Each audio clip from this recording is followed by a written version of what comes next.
In this video, we're going to be taking a non-technical look at the EICR, what it means, where it's used and how it's carried out.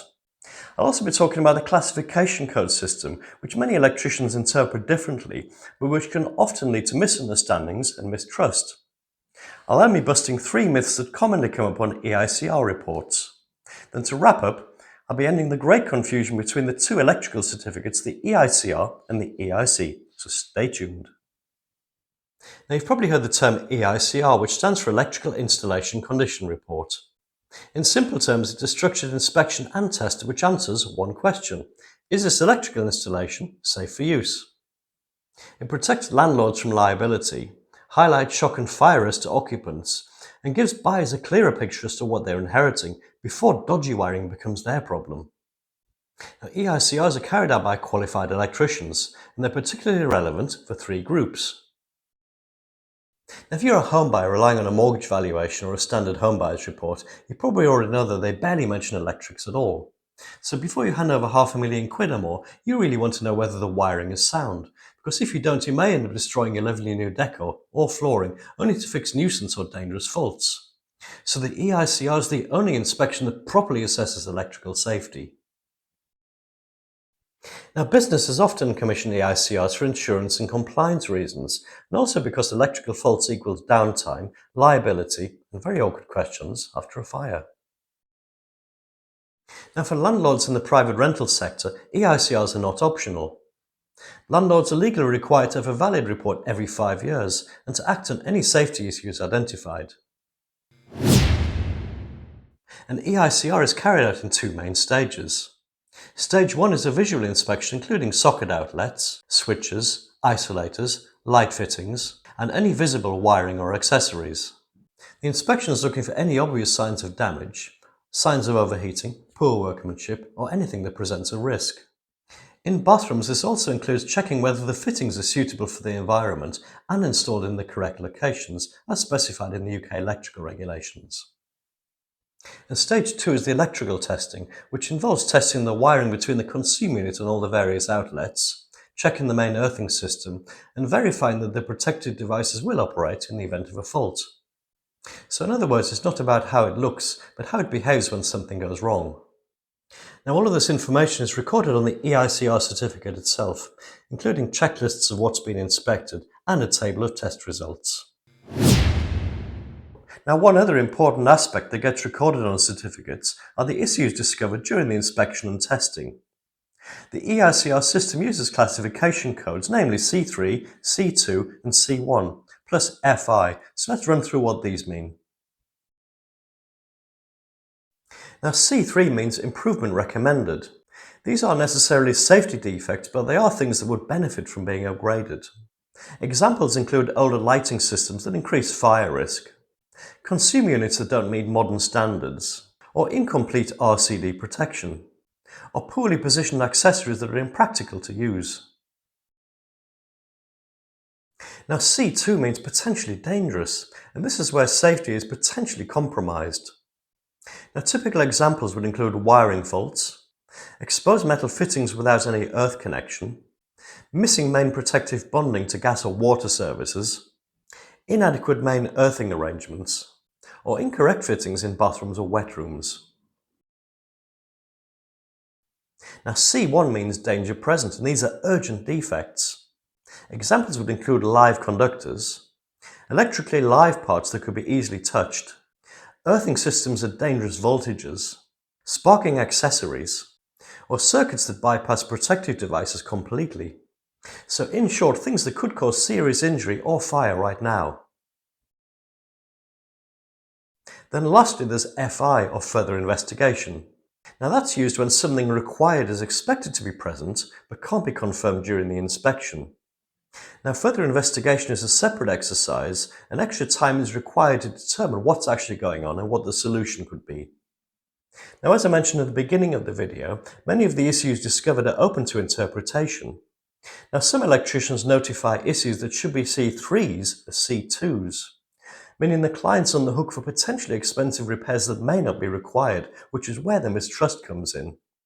Now, if you find yourself in dispute, one of the services offered here at Right Polarity is an EICR second opinion, which is an impartial interpretation based on your report and any supporting photographs.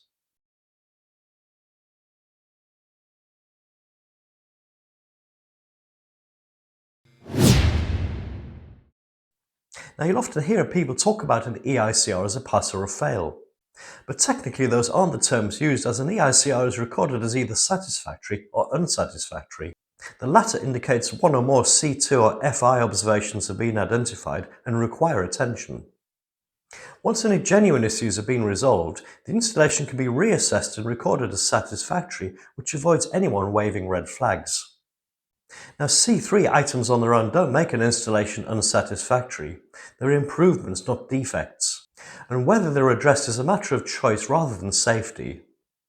Now, C1 observations, where danger is present, are rare but serious. But if identified, the electrician is expected to take immediate action to make the situation safe. Now, that might involve isolating part of the installation, disconnecting equipment, or in extreme cases involving the supply authority until repairs are carried out. But the key point is this: an EICR isn't just about passing or failing a property, it's about managing risk responsibly.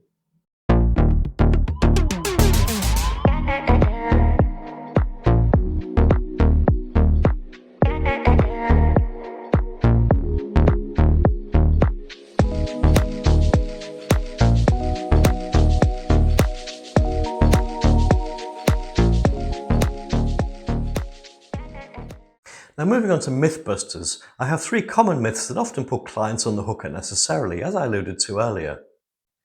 Now, clients often send me EICR certificates where regulations are clearly being misunderstood, sometimes unintentionally, but sometimes rather conveniently, resulting in homeowners or landlords being told they must carry out work which simply isn't required. Now, myth number 1, plastic consumer units must be upgraded. But in actual fact, there's no requirement to replace a plastic consumer unit retrospectively in an existing installation. Metal consumer units became the standard in 2016, but that requirement only applies when a consumer unit is being replaced for other reasons or in new installations. Recommending an upgrade is reasonable, but recording it as a failure just because it's plastic is not. Now, myth number 2, old fuse boxes are an automatic fail. Now, many fuse boxes from the 1960s are still in service today, but obviously lack modern safety technology, including RCD protection. But even in rental premises, there's no blanket requirement to upgrade a fuse box unless circuits are serving an outdoor location without local RCD protection, or a circuit is added, or an existing circuit is modified. Now, while upgrading is strongly recommended for safety reasons, an installation can't be failed just because it has a fuse box. Now, myth number 3, no RCD protection equals an automatic fail. Now, while consumer units from the early 2000s have MCBs or miniature circuit breakers instead of fuses, they often have limited or no RCD protection. Again, this can't be coded as a failure unless they're running outdoor circuits without RCD protection, a new circuit's being added, or an existing circuit's being modified.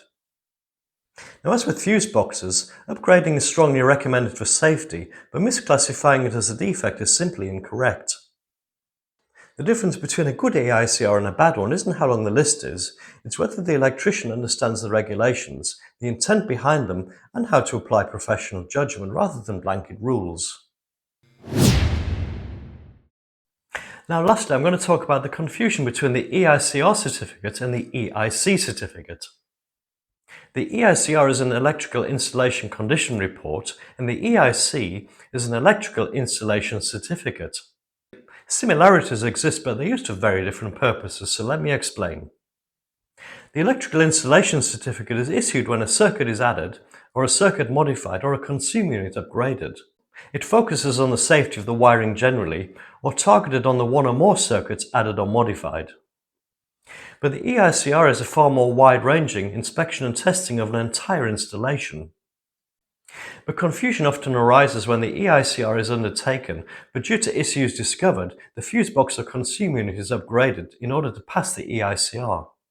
So rightly, the electrician then issues the Electrical Installation Certificate. But then what happens? He doesn't bother updating and reissuing the EICR alongside the EIC. But he may tell the client or the landlord that the EIC supersedes the EICR, but it doesn't. But then if the landlord submits the electrical installation certificate to their managing agent, if they have one, that managing agent rejects it because it's not an EICR. And that leaves the landlord technically non-compliant even though they've paid for the work. So the upshot is that if electrical changes are carried out, the EICR must be updated to accompany the electrical installation certificate as appropriate, and one doesn't replace the other. Now if you'd like to share your experience, put them in the comments section below. In the meantime, like and subscribe for more. See you on the next one.